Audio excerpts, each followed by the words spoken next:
Dear Journal, I heard the older slave saying that we are currently sailing to America on the Middle Passage. I am very afraid, but as I sit in the stinking hole, the voice that reminds me of a wise old owl tells the story.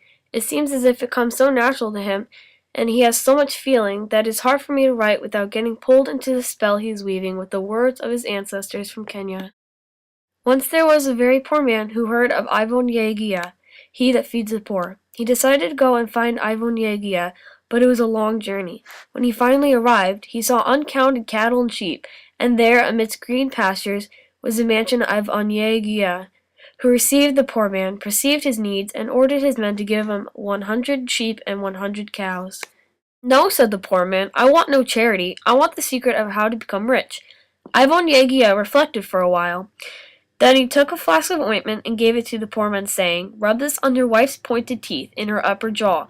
Wait until they have grown, then sell them. The poor man carried out the strange instructions, promising his wife that they would soon become rich. After some weeks, the canine teeth began to grow, and when they had grown into tusks as long as his arm, the man persuaded his wife to let him pull them out.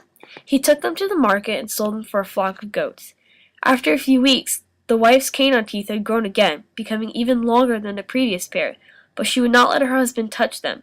Not only her teeth, but also her whole body became bigger and heavier. Her skin was thick like leather and gray like stone.